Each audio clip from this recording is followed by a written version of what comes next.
Welcome to Afterthoughts, everybody. This is the podcast where we watch a movie and then we share our thoughts afterwards. I am your host, John Garcia. Joining me on this episode is Ryan King. Hey, how's it going? I just finished my big bowl of goblin cheddar. How was that, by the way? It looks pretty gross in the commercial. After the goblin barfed it all up on me, that was a little bit too much, but it is the best. It's got 60% more cheddar than the leading brand. Yeah. And that other voice that you hear, the man who himself exudes a cosmic darkness, is Michael Dixon. Wow, that's the nicest thing you've ever said to me, John. I am just sitting here in my whitey-tidies, drinking 3/4 of a bottle of vodka, getting ready to go. And unfortunately, our guest star, Eric Estrada from Chips, could not make it tonight. But we will push on, folks, nevertheless. In this episode, we are talking about Mandy. Hell yeah, we are.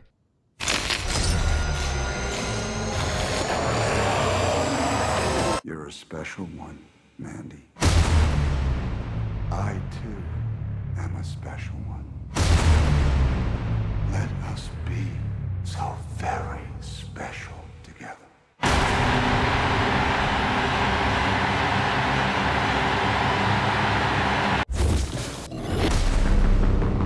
So what you gonna do with that thing? I'm going hunting. So what you hunting? It's crazy evil. You think you're so in love? I'll show you love. Oh, man. What ain't wrong with you?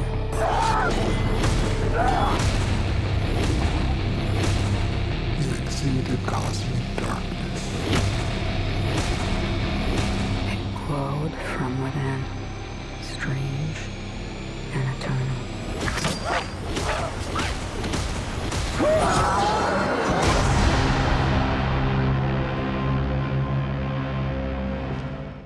Hell yeah. Let's have Ryan now tell us why it's not a horror movie. So Mandy is directed by Panos Cosmatos, which I always forget his name and get it mixed up and think that he's called like Cosmos something something. You know, that Greek guy that sounds like he's a celestial body. Yeah. And it is a pretty simple story. Panos is on record saying that he really doesn't care as much about story so much as how a story is told.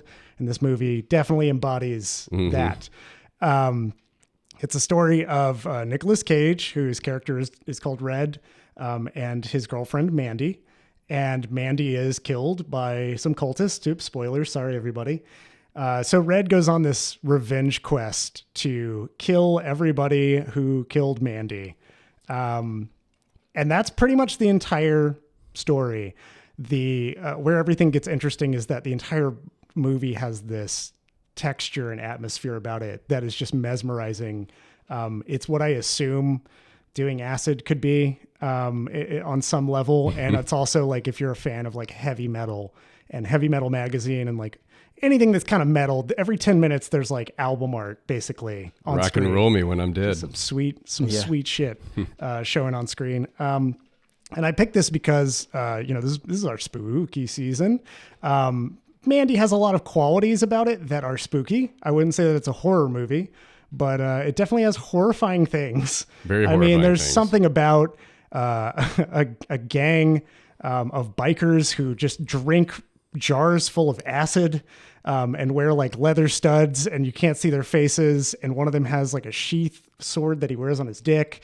Like all of these things just come together and it's just nightmare fuel. But it's perpetuated by like all of the Nicolas Cage's journey into madness, basically. And he just keeps discovering things that are more haunting and disturbing as they go. So I figured, hey, we already talked about Texas Chainsaw Massacre, and we roughly alluded to chainsaw fights. Ryan should see another movie that has chainsaw fights in it. Yeah, no, two but chainsaw also, fights. it's just a fucking weird, wild time. And I think it fits really well in the spooky season with the score and Hell the yeah. visuals and like everything about it's so cool. Well, that's kind of like my rough feelings on it. I'll kick things over to Ryan, because this is your first time watching Mandy. I'd love to hear what you think about it. Was this one weird enough for you, Ryan? Yeah, Yeah, this right. was weird enough for me for sure. If I had a dime for every time I saw a chainsaw fight in a movie, I'd have 2 dimes, which is, it's a weird coincidence, and it's weird that both times had sexual undertones to them.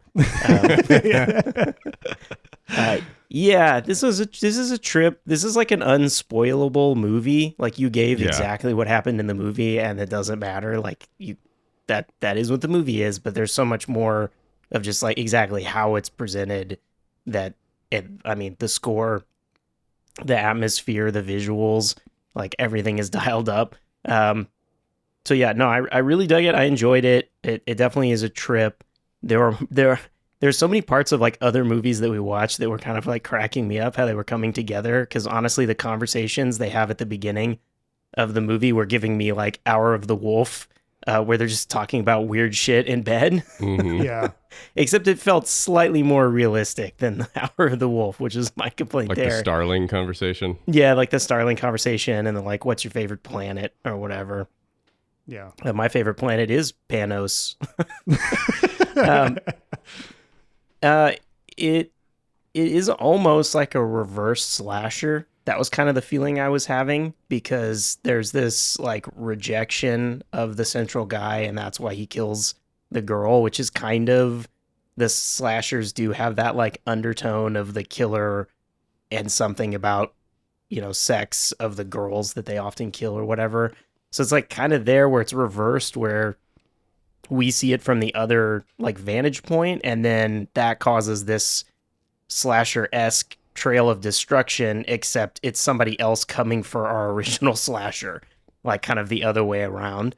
So yeah, I think it vaguely fits. And I think I had to go back and watch a chunk. Like this, as much as it sounds like this is straightforward and ridiculous violence, which it is, after I'd watched the whole thing, I'm like, great, now I need to go back to the first like 15 minutes, and now I can contextualize that and kind of put it back together. For something that is seemingly just violence, the fact that it kind of has this undertone of themes, it would be easy to say like it's David Lynch kind of, but it's not. It's a different vibe though. Yeah. It's a different vibe, but it is that sort of like broad stroke, almost surrealistic feelings, but it's not Lynch. It's kind of hard to describe it because I'm almost like, that feels like the next ish closest thing to this, but they're still really far apart. Like this is just its own new thing. It makes me super interested to go watch Beyond the Black Rainbow now, because I'm like, oh crap, I want to see that too. That crazy trip. So yeah, I definitely want to dig into the themes.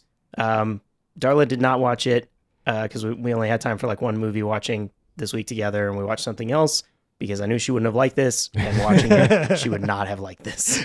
Absolutely, it would have been no. That's too much. Yeah, but cool. Dixon, what's your... Yeah, I also watched this by myself this week. I had it sitting on the table, and my girlfriend was like, "What's that?" I was like, "No, you're not gonna. That's not gonna work." Yeah, this is. So I've seen Mandy several times now. This is probably my 5th or 6th watch of Mandy, and I saw it when it came out in theaters in 2008. And I love Nick Cage. I'm sorry, 2018. 2008. Wow. Time traveling. 2018. And, I love Nick Cage, and I had heard that he was in this movie that was actually good, this trippy midnight movie. And it was, kind of the Cage Renaissance, him coming back out of just doing terrible schlock and actually starting to do, some higher art stuff. And so I was pretty pumped about it. I saw it at an 11 p.m. screening. It only was out for a weekend or two. I think Draft House was the only place that was playing it, and really liked it when I first saw it, but didn't really fall in love with it until the second watch. I watched it again a couple years later, and I was like, why did I not like this more the first time I watched it? I really liked it, but I had it as I think on my year-end ranking list for 2018, I had it as the 37th best movie out of 200 that I watched. And I was like, it was I liked it, but I was like, oh, this is way better than that. This is an A-level movie. I think this thing is just so perfect in the way that it's constructed. And it's, the plot is what it is. it's like, we talk about sometimes in this podcast, well, it's hard to watch like action or revenge movies after you've seen John Wick. Like, this is how you fucking do it if you want to make something interesting that is not just that same type of revenge action movie over and over again. Like, it is so much more about the vibes and the mood than it is anything else. And the cinematography is just gorgeous. This is Benjamin Loeb's kind of first movie that he shot that got him like a lot of notoriety, and he's gone on to do bigger films since then. He's actually doing Cage's movie that's coming out in a couple months where he's like appearing in people's dreams. I'm super pumped to see that dream scenario. That's cool. But yeah, I mean, this has such a unique visual aesthetic to it that is unlike anything that I've seen before. There's these like beautiful, deep neon reds throughout the movie. Sometimes kind of in weird, trippy scenes. Other times they're just the clouds are this neon red for some reason. It looks so cool, and it's often contrasted with like a deep midnight blue, and those colors just work so well together throughout this movie, creating this really strange tone where you have this brightness and this darkness kind of fused together throughout the film. The score is incredible. You have this, at times kind of chill electronic score to kind of set the mood around Red and Mandy and their relationship, and then it kind of gets crazier at parts, and you have like heavy metal sequences, but it all flows together really well. It doesn't feel jarring as it switches between these tones. The editing is just fucking great. Like the way it's all stitched together is absolutely beautiful. It almost feels like a music video at parts, and it's just a really, really fun watch. Nicolas Cage is just incredible in this. I think, originally they had wanted him to be the cult leader because, like, of course, who wouldn't want Nicolas Cage to play a cult leader in their movie? And he had said, no, I'm not really interested in doing that, but I would like to play this, the main character of Red. And then they were like, oh, okay, we'll think about it. And then a couple weeks later, they're like, what the fuck are we doing? We got to call Nicolas Cage and get him in our movie. Yeah. And like, he's just so good in the lead role. Like, obviously I would have loved to see him in the cult leader role, but he's so fucking good in the lead role and just brings this raw emotion to that role that I think works really well. Like Ethan Hawke said a few years ago about Nicolas Cage that Cage was the first actor to bring something new to the form since Marlon Brando. And that's a bold thing to say. I think that's a pretty incredible compliment, but like, just the way that Cage is able to kind of go like pull emotion out of the depths of him from places that were like you wouldn't expect it to come. Like he's done things that actors haven't really done before him to the degree that he's done it. And I think that if you take some of these clips out of context of Cage kind of losing his shit and you put him in like a YouTube compilation of Cage freakout scenes, then it's funny, right? But like if you watch it in context of the movie, it makes perfect sense for like the emotions that this character is going through. And like, of course he's going to be losing his shit because of what is going on around him. And Andrea Riseborough is always great. And she always picks really interesting movies. Whenever I see her in something in a trailer, I'm like, oh, I should check that out. It's probably worth watching if Andrea Riseborough has decided to do it. And she always just does such great work. But I think this movie is pretty fucking awesome. Yeah. And I just want to say this movie, I think it's like one of the first Cage films that like started to teach me to appreciate Cage a lot more than I did before. I took Cage for granted, everybody, and I'm sorry. You learned your lesson. I'll say however many prayers to Cage's shrine as possible to make penance for it. Go to his above ground grave in New Orleans. Yeah. And yes, exactly. Say 10 Our Fathers, our Father being Nicolas Cage. And then I'll say the alphabet as well, just, for good measure. A, B. But I, being in the middle of Schlocktober right now and watching Mandy, having seen so many other actors, quote unquote, swing for the fences of what they think acting is, I now understand that Cage has a full grasp on exactly what acting is, and that it's more so like audience reaction to his performances where they make those freak out compilations and that kind of stuff that ends up being like it's funny because he's overacting in my imagination. He's reacting a way that I would never act. And like, that's not purely what acting is, and you can't like write that off as being, It's like, well, has your girlfriend ever been burned alive in front of you by weird cultists? Yeah. Has your favorite shirt ever been torn by a biker who's high on acid? You tore my shirt. I don't think so. And it just like each time I watch a Cage movie now, I have like this deeper appreciation where I'm looking for it. I was talking to somebody about it the other day, and it was just like, Cage is in bad movies, but what he does in those movies can be genuinely interesting. Oh, and yeah, that's absolutely. really cool to see. And Mandy is obviously one where he gets to go full force several times, and it just seems like a fucking great day to be on set, like every day, probably. I'm sure people felt that power. But yeah, that's kind of like my note on it. Just, hey y'all, if you're over there writing Cage off because you think he acts funky this isn't how I would act or something, that's not the point of it. That's not what Cage is trying to do. Yeah, I feel like he's never badly acting or necessarily overacting. Like, I do always feel like Cage is that character, and that character might be strange, but you're like, no, it is fully realized. Like, I kind of feel the same thing with Crispin Glover, where I'm like, oh, he's come up with someone and he is that person in that world. It's weird, but it's like a real person. It's a real thing. It just is a little over the top because that's that person, not because they're like going too far. It's not, and like, yeah, you can pull those things out, but it's not like you walk away from it being like Neil Breen, where like he just does not get how to act, and he thinks he's actually doing it or better than everything or whatever. I'm like, no, he does know what he's doing. It's just something, and yeah, it is just completely different. It is something different. Yeah, and typically, I think when he is overacting and it doesn't land, it's because he's in a bad movie and he's just like trying to do something interesting. To like, it's like he can tell that he is in something bad, and he's just like, "Fuck it, I gotta make something good happen here to like salvage." Like, and it's like a lot of times I think his overacting is, and again, it's not necessarily overacting, but it's him trying to figure out his character and trying to do interesting things, and like that may not be every take that he's doing like that, but those are the ones that get put in to the final cut of the movie. So yeah, I mean, I think it's always fascinating to see him at work and trying to bring interesting things into the characters that he's playing. Yeah. And now he's out of debt, so he doesn't have to do Willy's Wonderland, Willy's Wonderland, and the Fifth National Treasure or whatever movie. When he gets enough money to fund his own thing, that's the Cage I want to see. I'm like, when he has finally got enough money that he's producing his own thing that he wants to do, where he's Dracula or he's Superman or whatever it is, like, I really want to see that. Yeah, Superman, love to see it. Yep. I was was it like this movie was produced, or one of the producers on it was Elijah Wood, and Elijah Wood talked about how like much he loved working with Cage, and that was kind of what he thought about trying to cast Cage. He was like, I can try to help, and I want more of that. Like, I want Ethan Hawke to try to bring Cage in on things, and like, it just seems like he has a really good net of actors who respect him, and I just see nothing but opportunity for him to continue to do his work, and that makes me happy. Yeah, definitely.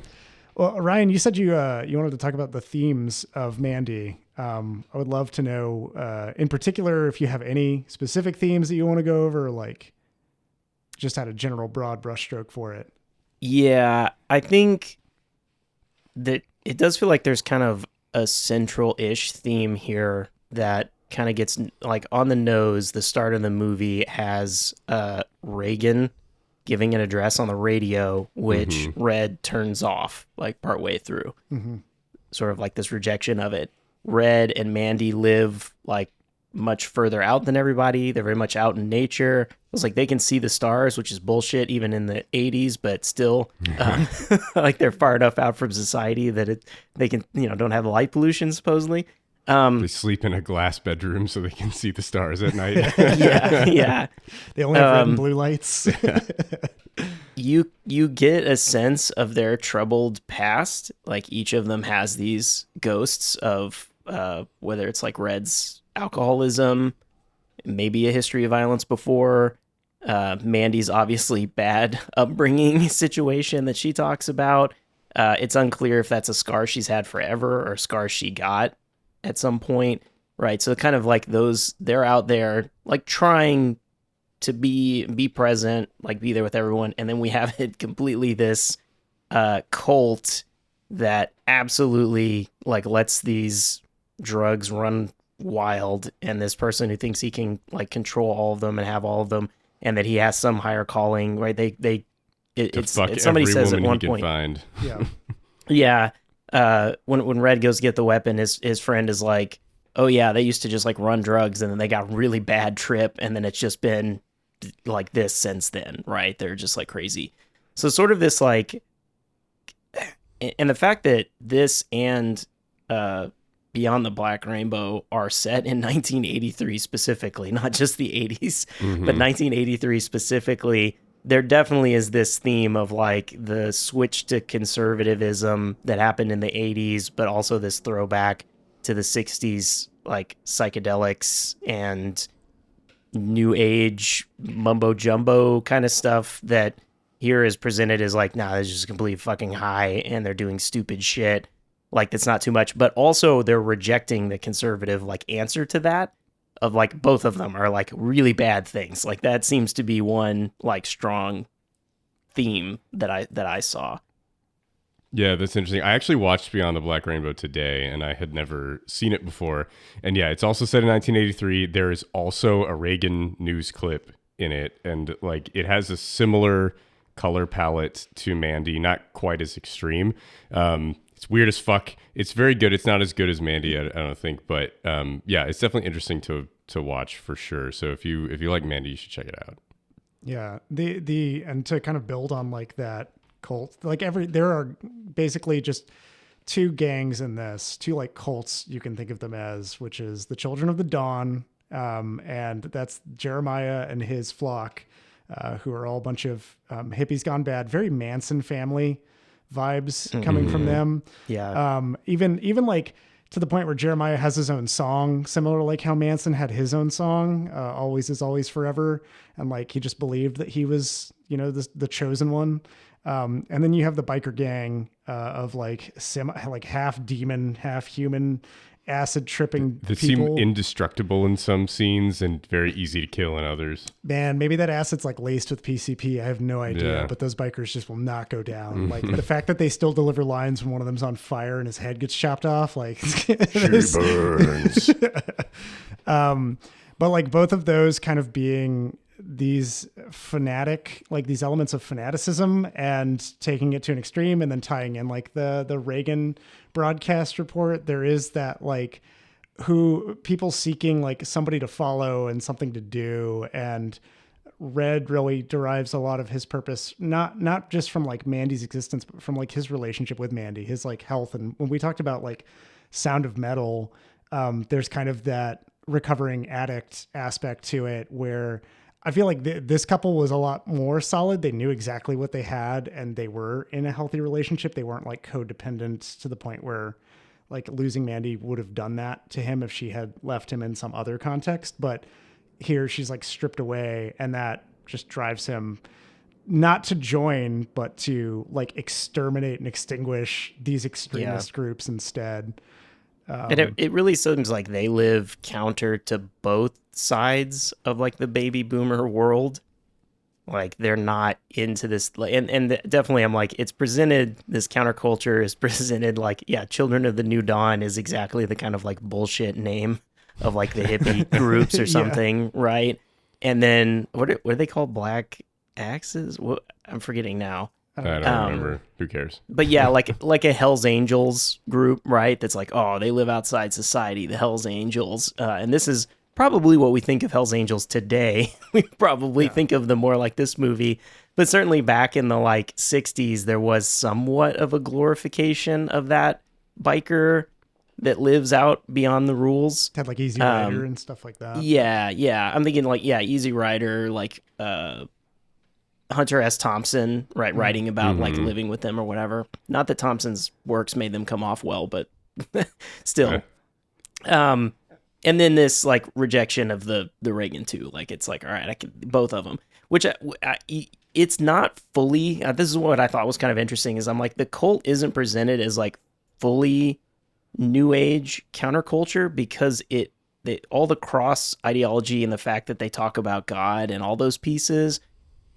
Which makes it slightly more David Koresh, slightly less Manson, but it's kind of like a merging of those two, was interesting to me because I'm like, it wasn't like this was a new age that was a rejection of all of those things. It was also religious, which you would think of with Reagan. So I'm like, it's kind of all of it's all melded together in sort of one, like, no, none of it's right. Yeah, and it's kind of summed up. Cage says towards the end when he's standing over Jeremiah, where he just says like the psychotic drowns where the mystic swims, and just kind of summing up that like these cults, these movements that like will wield religion, spiritualism, like any other kind of self-discovery tool that's like a philosophical device to gain more power over people. Eventually they like crumble and they fall. And it's interesting to watch because one thing that I thought about this time around was it really does a good job for the first half of Mandy building up the mystique around the Children of the New Dawn and the mystique around the bikers. And then it does an excellent job of having Red just go through and completely prove that they are mortals who can die and that they are also like, I thought about thinking like Stephen King's It. There's a line that's like nothing like a little fear to make a paper man crumble. Like it's that kind of humbling of these people who think that they're above the law, they're outside of these like guides, or that they're, you know, superior to others in some way, can always be brought back down to a level that equalizes them. And you see it with Jeremiah, like freaking out and having panic attacks. And he's like, the first time that you see him, he's so cool and confident and he's very much in control, yelling at his followers and like berating them and being a dick. And then he'll turn to a mirror and start crying into it and asking, tell me what to do. Tell me what to do. I just don't know what to do. And it's wild to see that go through. It felt like this merging of mythology and at the same time sort of deconstructing mythology. That was kind of the vibe I got from it this time around. Yeah, that's interesting. And I think, like, you know, Ryan, you're talking about the main culture and the counterculture kind of clashing against each other, and the idea that both of them suck. And I think the movie is also saying that, like, if you believe that both of them suck, there's not really a place in society for you to go. You know, like, you're kind of stuck in this limbo between both worlds of accepting the mainstream and not accepting some of the major forces against the mainstream. And you're kind of like, you know, disliked by all sides and have a hard time like finding peace and a place to fit in society. Yeah. Red says, you know, maybe we should move. Maybe we should leave. Yeah. And Mandy's like, where would we go? I like this place. And he's just like, I don't know. Like there's just no other alternative to them living out there. Yeah, they come out and find you, even if you're trying not to mess with them or not to do anything, they come find you. And then, yeah, apparently the only solution is to go murder all of them, but that's not like a great solution either. I should say the only solution is to forge yourself an axe, folks. And that axe has to be badass. Where is that forgery? How does he come across the materials to do that? Who cares? It doesn't matter. He's just going to be a badass scene of him forging an axe. And it's super cool. He wears like sunglasses while he does it. It's not even like welder's goggles or anything. Aviators. It's just fucking like... That's where I was kind of curious, Ryan, to get your opinion on it, because when we talk about movies, and anybody who listens to this podcast knows I have a little Ryan in my head who asks questions. Where do things come from? How did they get these things? What the fuck is this even? Where is this giant stone with an axe-shaped hole in it? Where did that come from? They just had this quarry that they could build a church in, and they have a tree stump in the middle of that quarry that they give as a pulpit or something. I don't know. What are all of these things? I was kind of curious, like, how did you approach sort of those elements of the movie, or was it that it overwhelmed you so much with style that you were like, I'm not going to ask those questions. I really don't care. It doesn't matter. I'm having a great time. Yeah, I think this movie pretty quickly tells you that it's just outside of that, right? Like, what I get fascinated by are those things that try to present you with it being internally consistent and then it's not. Or trying to present itself as some kind of reality, but then they didn't do their research or really attempt to think about, or things that are just like obvious, like that was lazy to skip by something. Here, this movie's pretty quickly gives you, before they even are on drugs, it's kind of trippy. Mm-hmm. Right? There's kind of some weird conversations. There's some dreams, maybe, right? Because Mandy's in the woods and finds this dead deer. That there's sort of these, what do you make of it? And so the color palette's weird and already there. Her artwork's a little strange. Their house looks a little strange. Like everything And then it's like, even when they're just hanging out on the lake in the woods, we get these like large zoom outs and strange things and quiet. Like so, cutting like, from the definitely- lake to fire and like, Yeah. foreshadowing and yeah. Yeah, before we cut to the fire, we get the whole screen is just flames. Right. So it's like a lot of like, it just really sets the tone to tell you like, hey, like we're in a weird area. You ready yet? We're going to go deeper. Like, just get ready. It's going to get weirder. And so then at that point, you're just like off. It doesn't matter. Like you can't really sit here and think about like, well, how do the drugs work? Or what is that beetle? Or where is this room? And how do these lights work? And how did he get a tiger? And like, if you stop and you spend time with that stuff, you're just missing everything that's going on. Yeah, Yeah. absolutely. Yeah. Because characters have there's a whole sequence where Red doesn't say anything. That's in the lab, the acid lab with the chemist, where the chemist is just like getting high on his supply, and It's like, oh man, they fucked you up, didn't they? Oh, that sucks, dude. yeah, and he just Yeah. he's like, Why do they got to do that? Red says nothing, and he's like, you've got a cosmic darkness about you, and it speaks to like this other plane of consciousness that everybody must be on, because they can all kind of silently understand each other in some way. Like the fact that the chemist then just goes like, let me just check real quick. And he like lifts his head up and goes like, oh, and then he comes back down and he's like, they're north. Like he was like attuning to where the children are. And he just has a big fucking tiger that he lets out for whatever reason. And the tiger then just disappears, and it's like, what the fuck? What was the point of that? And it's like, I guess it's this symbolism of like Cage being unleashed. On being uncaged upon the children, because like he was wearing that tiger T-shirt earlier in the movie. Yeah. And then they ripped his T-shirt. Different shirt, the 44 shirt. But That's yeah. right. This 44 is the one they ripped. I think one of the interesting themes to me in the movie is the like, he who seeks revenge should dig two graves type of thing, and you have like, Cage lashing out against this biker gang and taking their drugs, doing a like mountain of cocaine that's just sitting on a piece of broken glass, just shoves it straight into his nose. So good.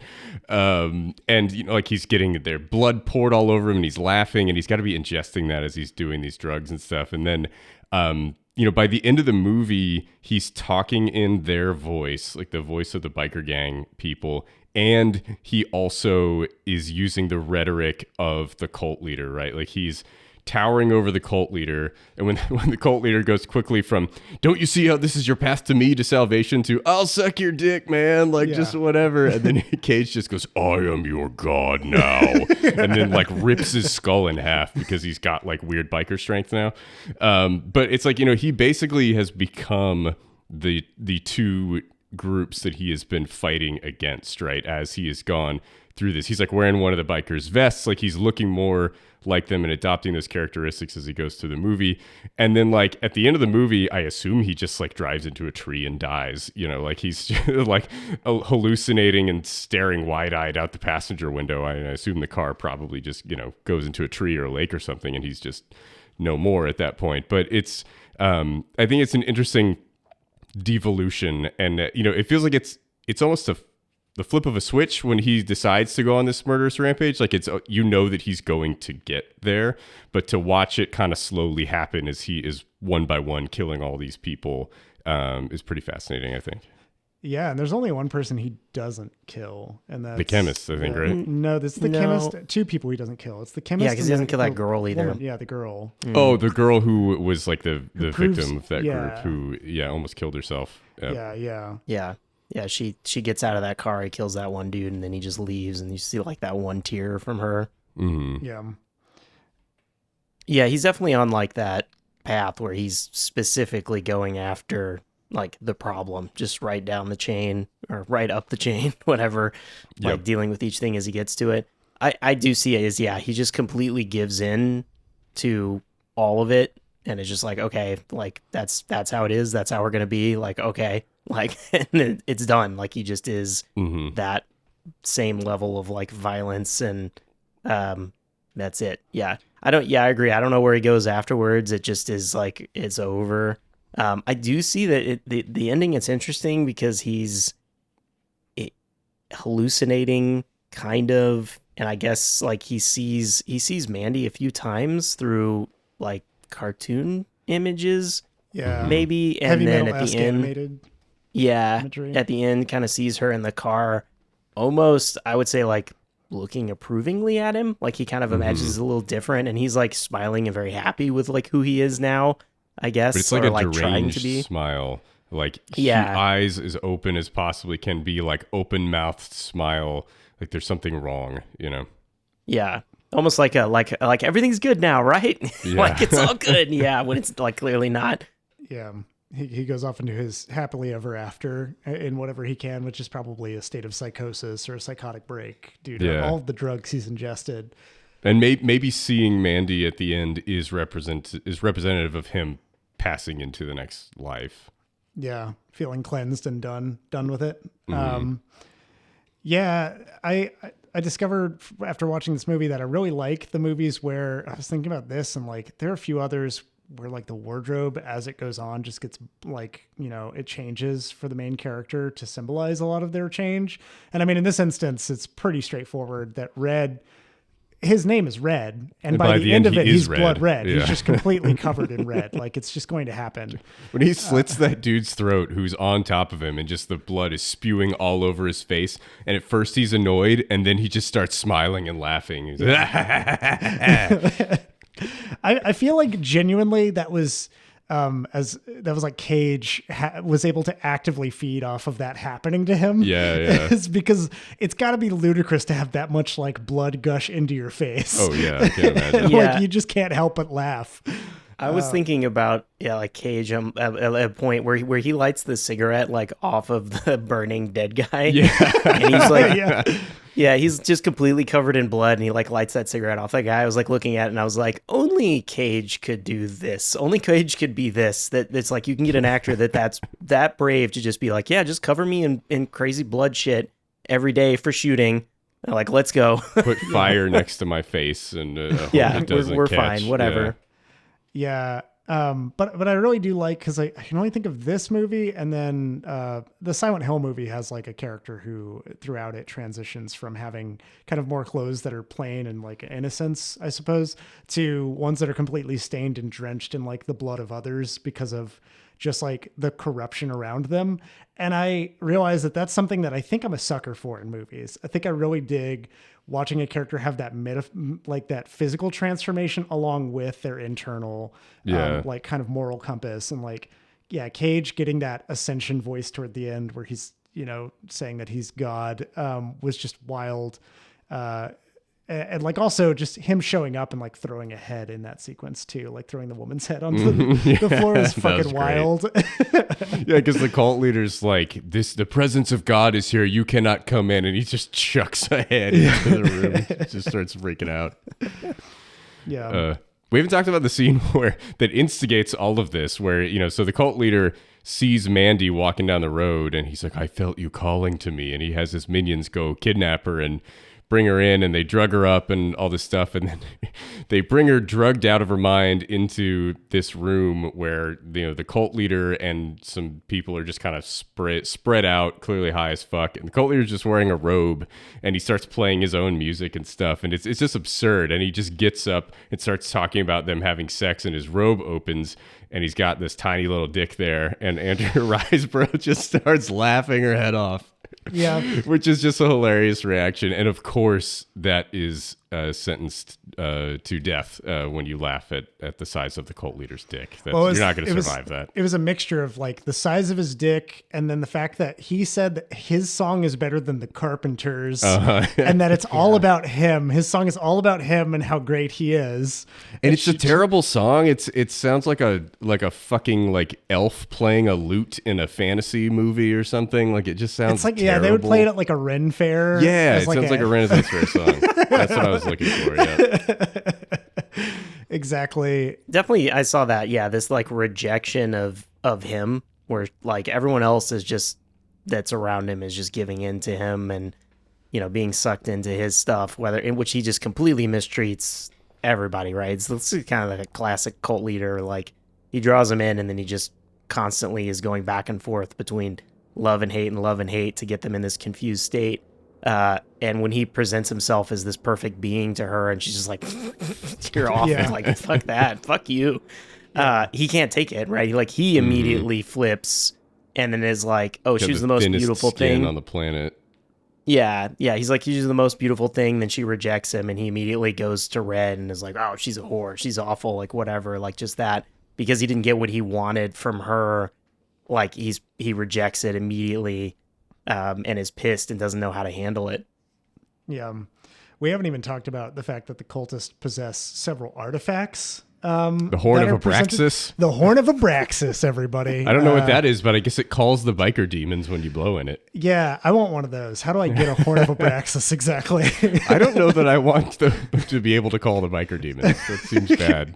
They just demand blood you for have blood when to you sacrifice call them. somebody. Yeah, only- you only got to sometimes. bring Lardo along with you.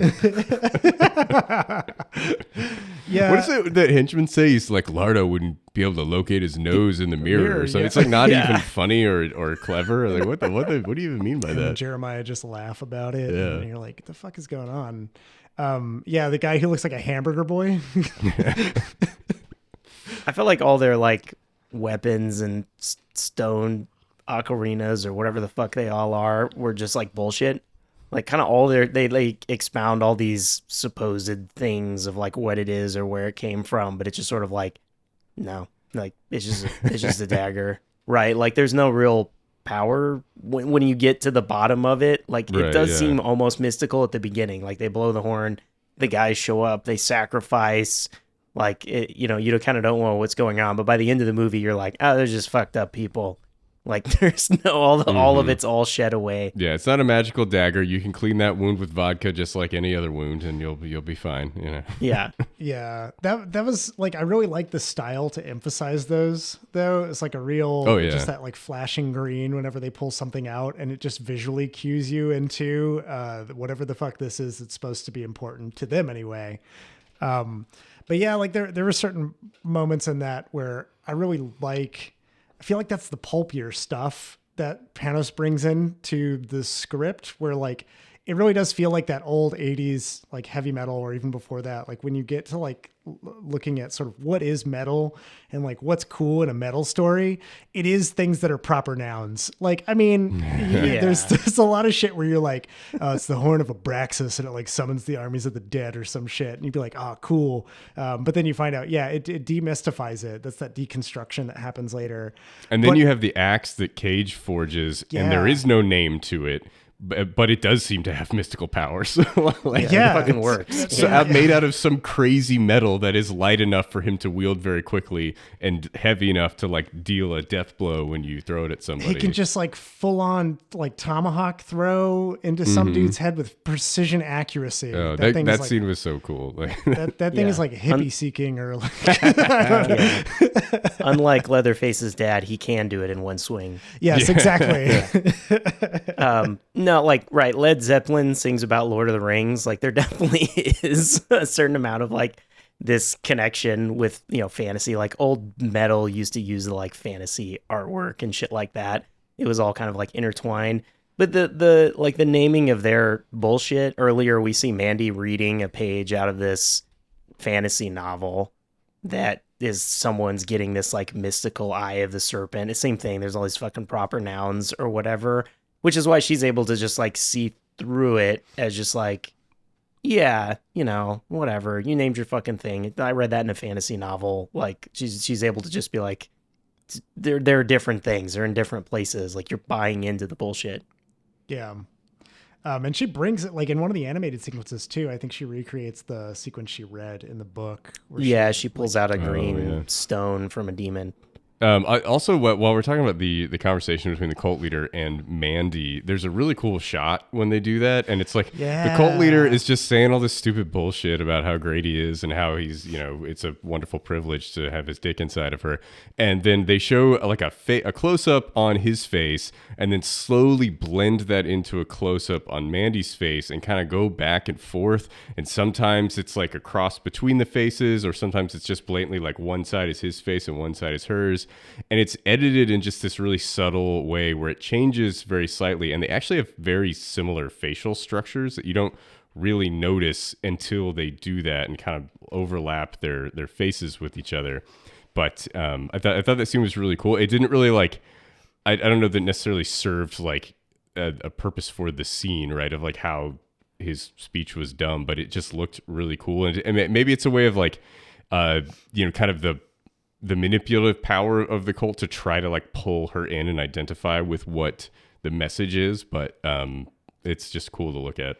Yeah, it was kind of like an attunement in a way where he was trying to get into like the frequency that would take over, like kind of convince her in some way. It's also just a much more interesting way to present that discussion than having simple 1-2s or a flat wide shot. It definitely made what he was saying was like mesmerizing as bullshit as it was because of that shot.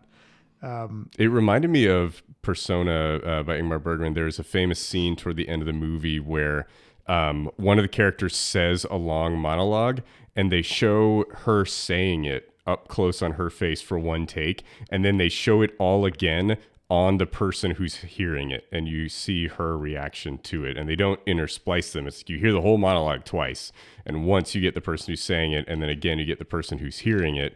And I saw some influence there with how they did that, where they're overlapping the faces, so you're kind of getting both at the same time, but without having to listen to the monologue twice. Yeah, I think that scene is interesting from the fact that everything about it from a classical cult standpoint, Mandy fits the mold to join, but completely rejects it, right? She has this like troubled past. She's away from her family. She's outside of society, and they want to be and feel estranged. Like someone comes in and is like, hey, listen to me. I can make it work. You can join this. You can be a part of it. Like all of it that she should like be able to buy into, and she's drugged out of her mind, and like all of it is all this like mesmerizing whatever. And the fact that in that state she's like, no, like somehow Mandy's like gone through it and able to reject it, which I think that was the other part that I went back and I was like trying to piece together the conversations they have. In the beginning, she talks about her favorite planet being Jupiter because it's just like constantly a storm, which I was like, is sort of the like early college bullshit that somebody says. Of like, oh, I'm so dark, like all of that or whatever.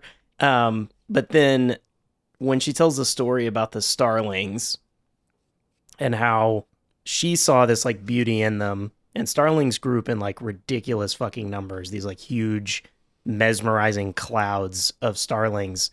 And then her dad comes in and is like, no, we need to get rid of them, which I kind of saw as that like conservative Reagan. It seemed a little bit tied to that of this like family values. We bring the whole family together and murder something together, and then everything is better.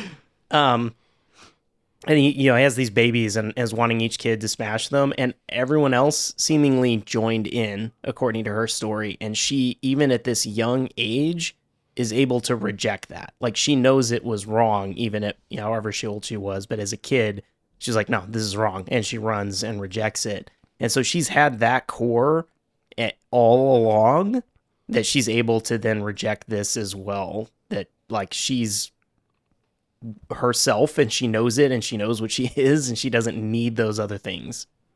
There's an interesting meditation there on like when you think about Mandy and Red as a couple, like Red doesn't have that particular backing. Like Red, maybe he's able to reject it as well. That's like the core between them, is that they're both able to reject in a way the cult and the corruption. But Red is also able to dip into it when he needs to. And I don't know that Mandy could do it in particular. Like she talks about the violence towards the starlings, and the starlings themselves representing sort of like a natural innocence, and like a group of people being able to bash that out of their personality or their existence. And she's just not able to quell that. But like somebody so, I don't want to like hold Mandy up on a pedestal as being like the most pure woman or anything, but just like somebody who has that core goodness to them and the world snuffing it out, basically like coming to find it and snuffing it out. And Red being the character who is able to stoop to the rest of the level of the world and snuff out anything that's going to try to snuff that goodness. Is interesting. Red has definitely bought into Mandy. Like that's one piece that like we see he's like totally into her artwork. Like whether I don't know that we see enough to know if it's good or bad, but he's like, it's the greatest thing ever. Like he has definitely built himself around her now. But I do see like he talks about his favorite planet, and initially he's like Saturn, which she says is like, it's the first that was found. It's not the largest, but it's seemingly going with it. Saturn is the original, like before Zeus, or before Jupiter. So it's sort of like this oldest, most powerful thing. And then I like that then he takes a step further and he's like, no, I want Galactus. I want the thing that eats the thing that's older than everything else, right? Eats all of the other things, which I'm like, that's what he becomes. He is the one that then is like above all of it and destroys all of it. So it's like that was in him as well, that he was not only going to reject it, but reject it and destroy it. Yeah. There's a lot of good and evil imagery too, and a lot of like Christian imagery where like, the cult leader, when he has tied up Red and he's about to light Mandy on fire, he's like, you know what Jesus did where he went wrong? He didn't find somebody to be a sacrifice for him. And like they leave Red like tied up on a fence, like, and just left to die, like sort of like a crucifixion.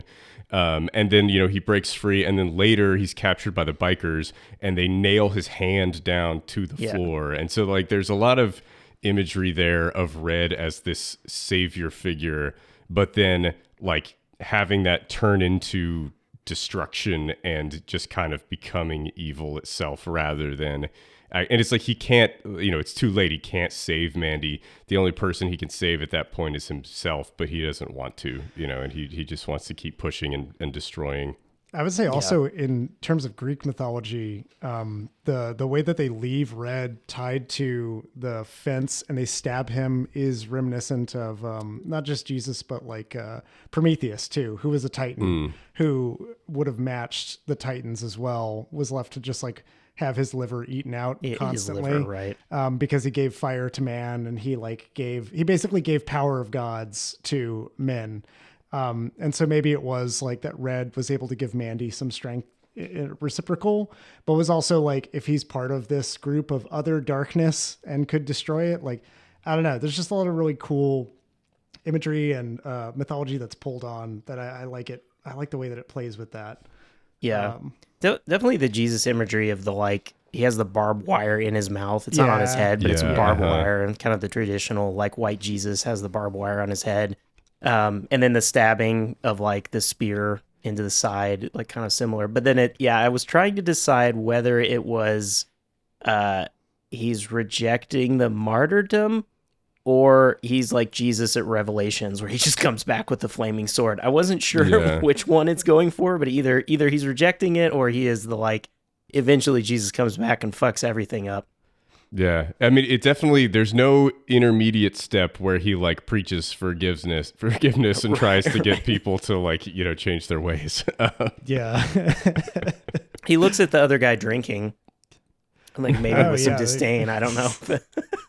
Where does the cheddar goblin fit into all of this? So I want to talk about that. I want to talk about the sequence of after Cage escapes from, they leave him chained to this fence or barbed wire to this fence, and he's able to squirm free. And he goes home and just kind of walks into his house in a daze and sees this ad for cheddar goblin mac and cheese, like an entire ad that they just made for the movie that just seems so out of place. Who ate all the macaroni and cheese? Look, Cheddar Goblin! Cheddar Goblin, did you eat all the macaroni and cheese? Nothing's better than cheddar. Cheddar Goblin.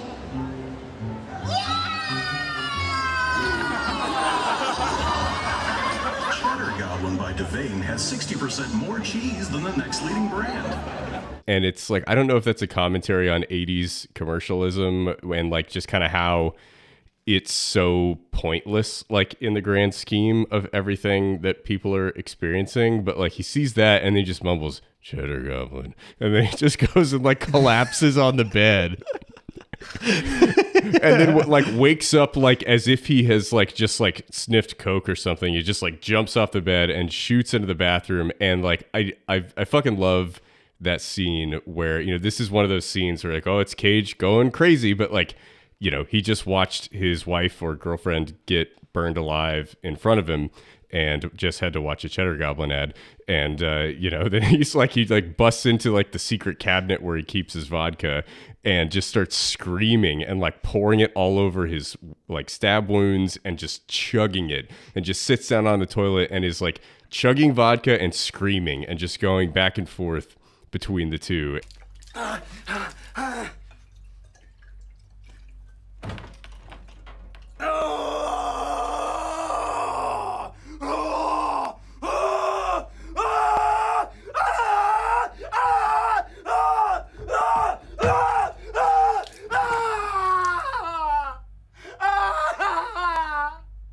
It's just such a visceral, emotional performance, and like it never comes across as laughable or too much. Like it's just, I think it's a really great, incredible performance, and just captures what that character would be feeling like in that moment. And I feel like oftentimes, you know, in movies, you have actors underplaying these moments, or like some horrible thing just happened to them and they're just like shedding a single tear and being mopey. And it's like, no, like if that happened to me, I'd probably chug a bottle of whiskey and yell. Like that's probably what I would do, you know? Like, yeah, you could lose your fucking mind in that kind of, it is a cathartic scene. Yeah.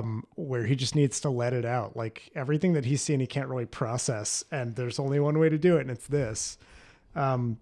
Yeah, I felt like the Cheddar Goblin thing was one of those, like, it's cranked so hard to, because, okay, let's talk about it from a filmmaking standpoint. You could show a commercial from 1983, and that would be, you know, kind of a, look what they did. They're showing, you know, like what a Life cereal commercial. He likes it. Hey, Mikey, where's whatever. The beef? Yeah, where's the beef? Any of that, and it would kind of be like, you know, life goes on, the world keeps turning. But like Cheddar Goblin is so absurd that it really emphasizes just how fucking stupid, like, ads and television and everything, like the world can continue going on when all this horrific shit happens.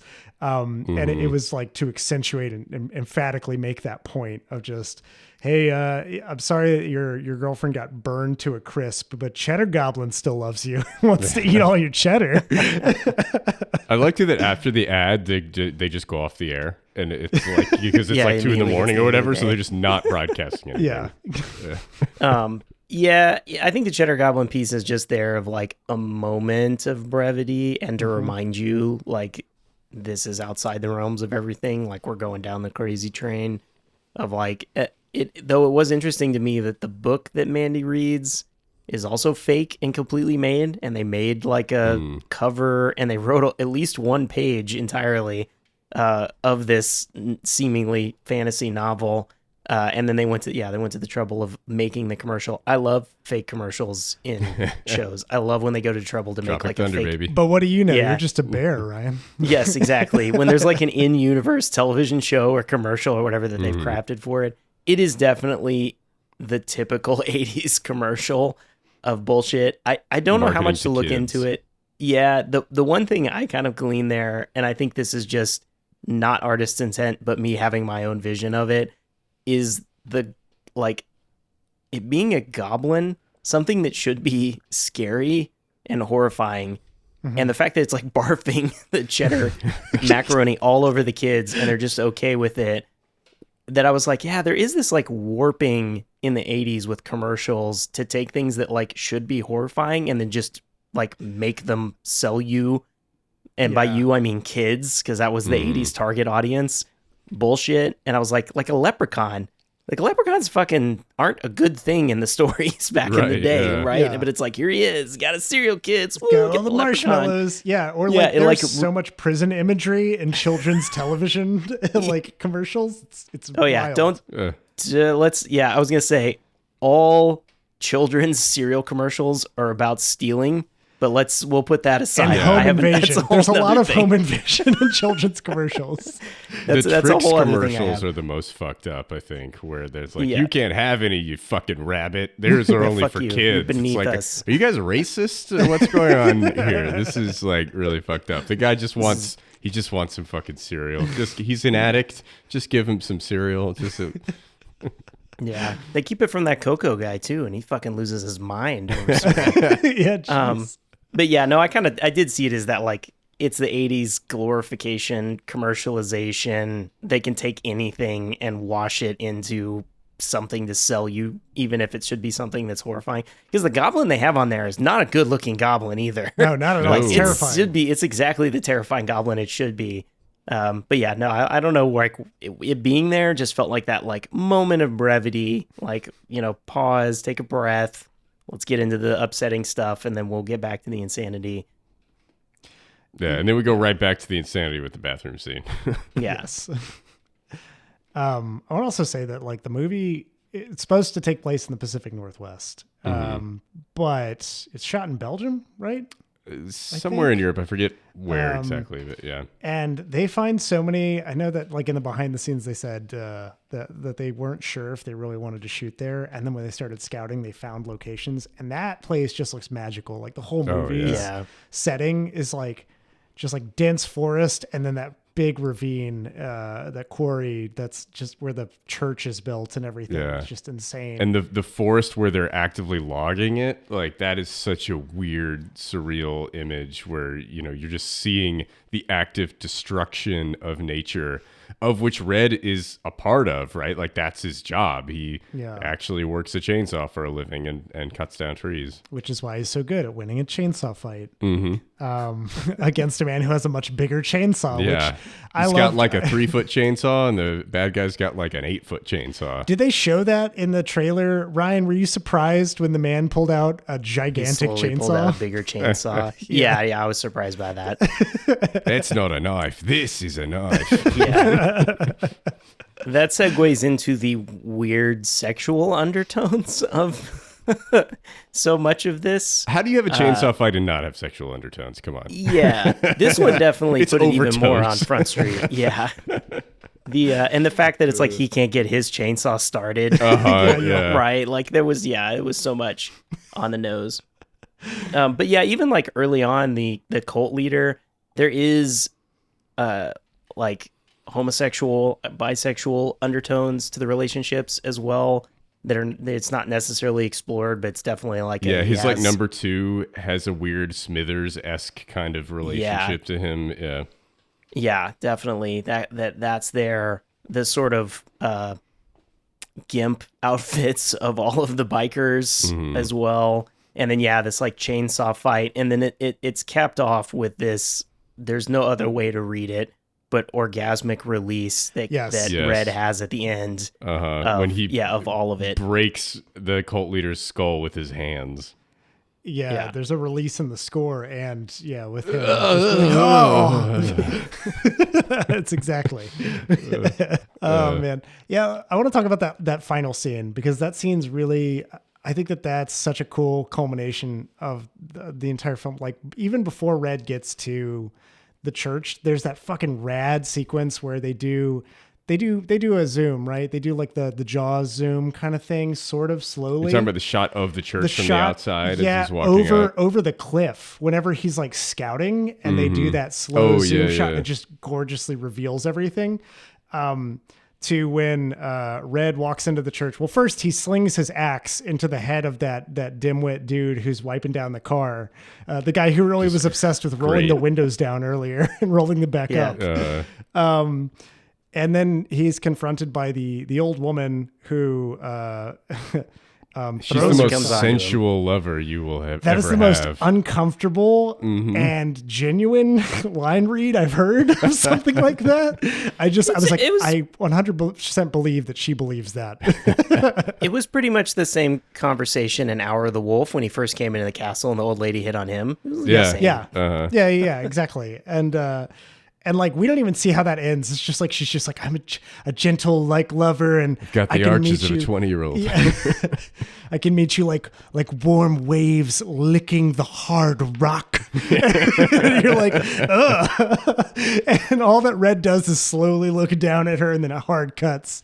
What happened? Oh, then he throws her head into the church. Just wonderful. And like at the heart of the church, that whole like the lights are just constantly dimming, and it's not like a flicker or a flash or anything, but it's slowly pulsing. Like the energy in that room. It's so cool the way they like. It just looks great. Like, you have this neon red light that goes dim to this midnight blue, and then comes back and goes dim, and they use that to cut between Cage and Jeremiah as they're talking back and forth. And not every time it dims does it cut, but that's the only time it cuts is when there's a dim, and it just works perfectly. It just looks great. Yeah. Jeremiah's rubbing on a wall for whatever reason. I'm sure that's something he likes to do.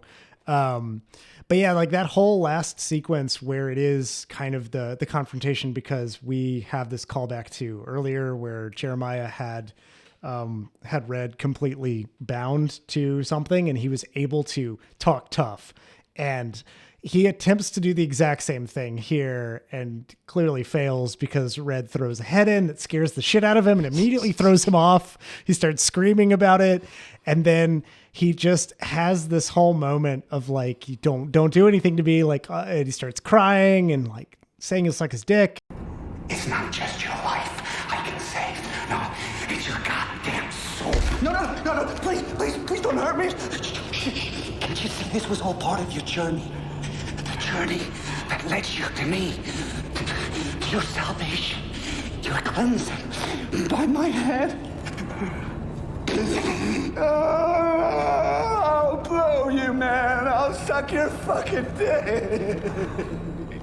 Then he bounces back and decides, no, I have to like power through and tell him. I am touched by God. You kneel before me. You can't do this. And it's so amazing to watch him go through like the 7 stages of grief for his own life in like 45 seconds. Yeah. And he just accepts. He forcibly accepts what's going to happen to him as Red crushes his skull there. I am your God now. It's just so wild. But yeah, like that whole sequence, just such a good cap to everything else that's happened. And it's weird because it's like, it's disturbing, it's upsetting, it's bittersweet as well, because it's not going to bring nothing that Red has done is going to bring Mandy back. But it is like the closest he can get to kind of a satisfying revenge. And at this point, it's also just bittersweet because Red's lost his humanity. He's like, when Mandy died, he pretty much was just going to go on this spiral and end it there. And then we get to see the car ride after that whole thing. Just, it really sticks with you. And the credits that roll after that have no music. There's like nothing to carry you out of it. Right. It's a very haunting ending, and then with the credits sticking with no music, it just leaves you to kind of ponder the way this thing has ended and the whole journey you've gone on throughout this whole movie, where you don't really have a chance to think about it, right? You're just in the shit and you're living it. You're like, holy fuck, let's just strap in and go. And then at the end, you like get a chance in the credits to breathe and be like, oh shit, like, and kind of think about how we got to where we did and how pointless it all was. Yeah. Well, did y'all have anything else you wanted to add for Mandy? I also want to mention that Bill Duke is awesome in this as like the dude who lives in a trailer and is just like watching Red's crossbow for him. It's just loyally watching it. And like when Red decides to go on his revenge spree, he goes and knocks on the door of his trailer, which says "fuck off," and you just hear "Can't you read?" from the inside. And Leslie's like, "Oh, it's you."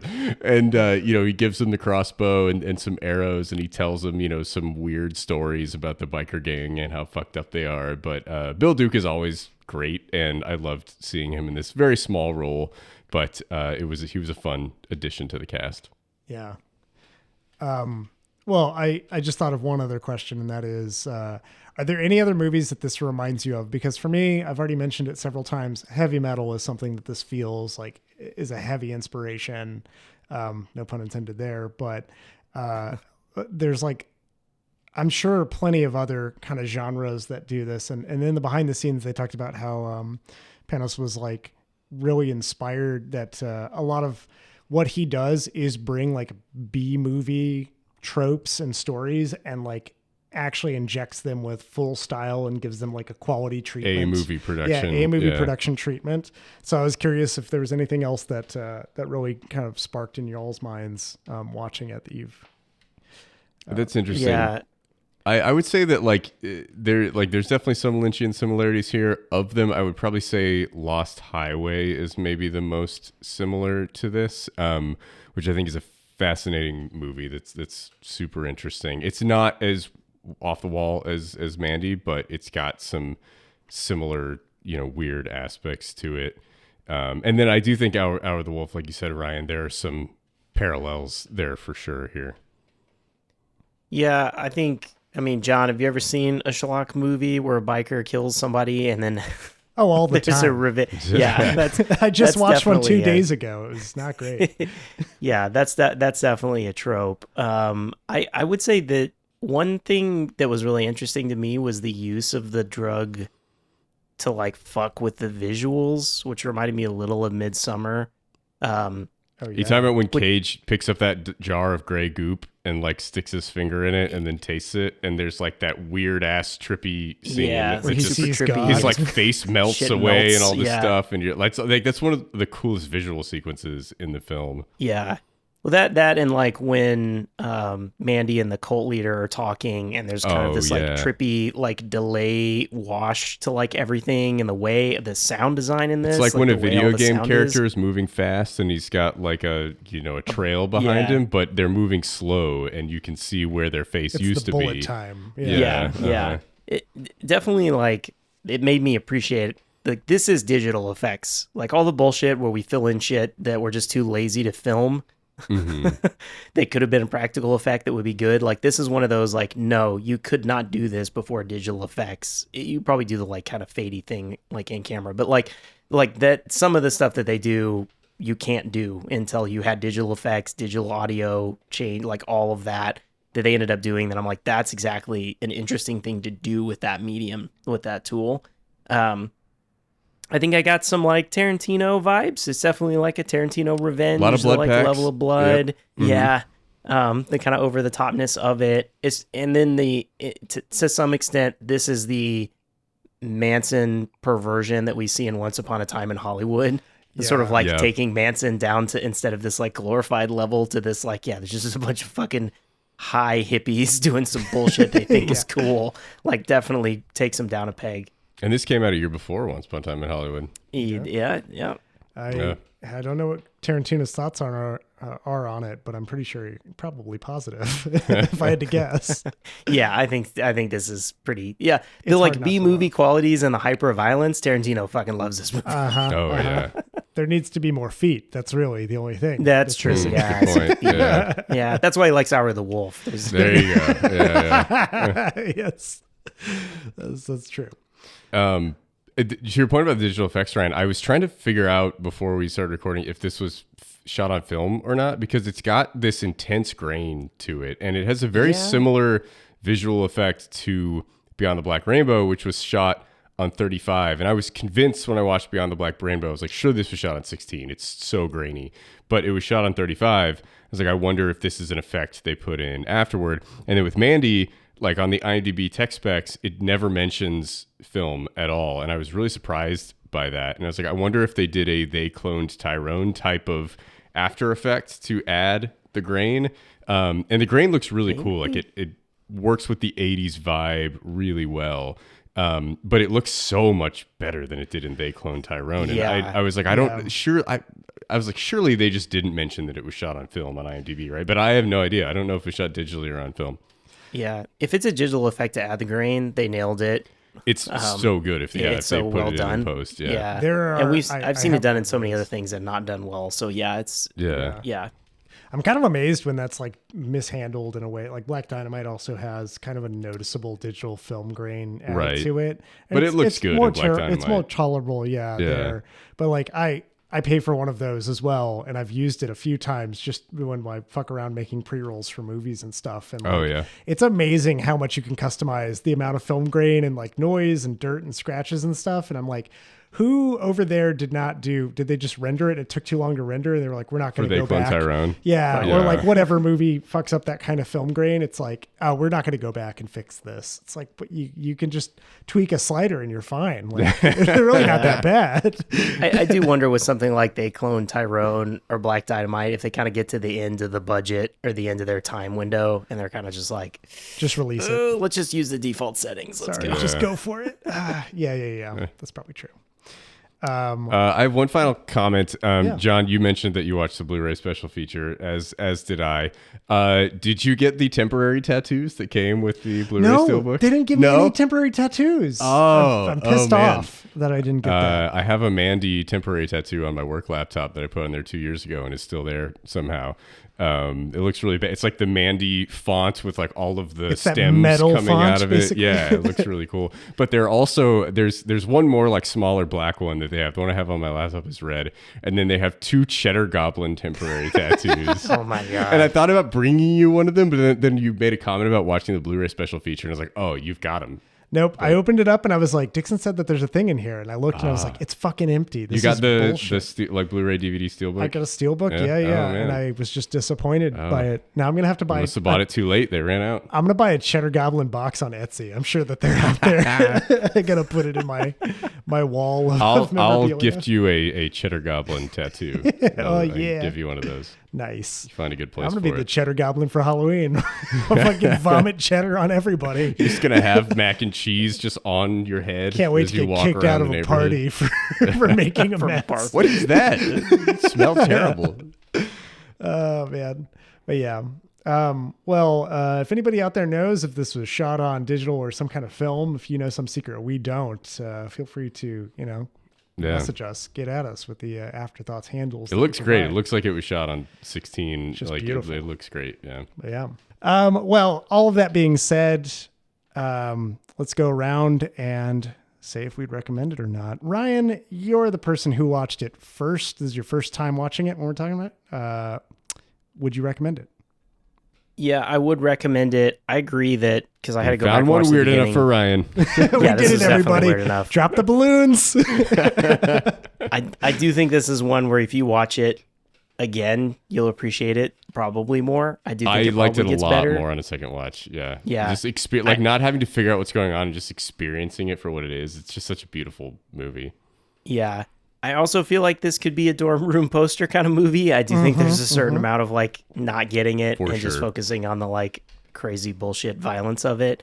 This is not going to be some people's cup of tea. It's going to be an assault on not Every Speed Racer sense, level, but an assault on your senses and understanding. But I think as a filmmaking, it is interesting how all of it all comes together to just set this mood, to just really get you in it and set this mood.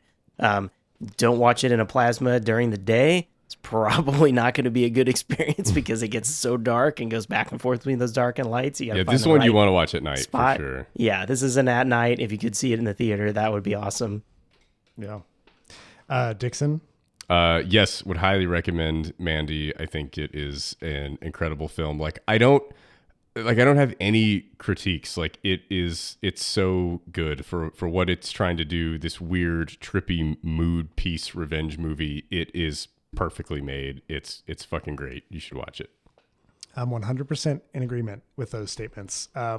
This is something that I would recommend to anybody because it is a hell of an experience. And even if they come away from it and they take that dorm room poster thing or they hated it, it's definitely going to be something they've never seen before. And it's got just a phenomenal Cage performance in it. It's just so different.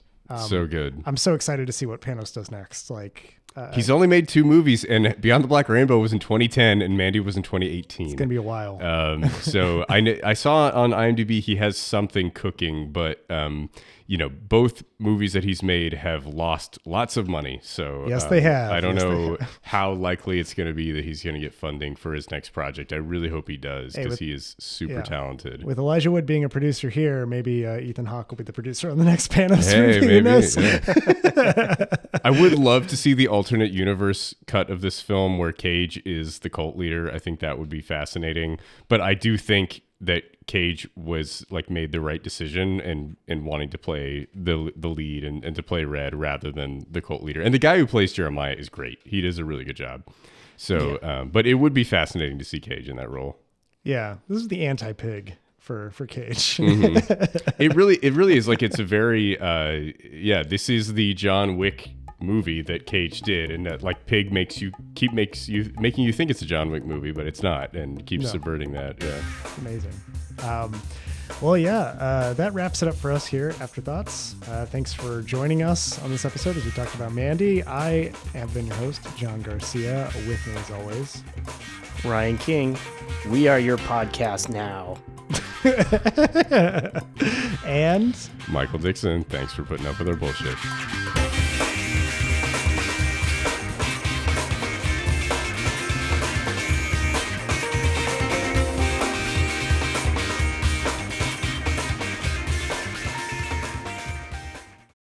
Hey there, movie buffs, TV toughs, and all listeners in between.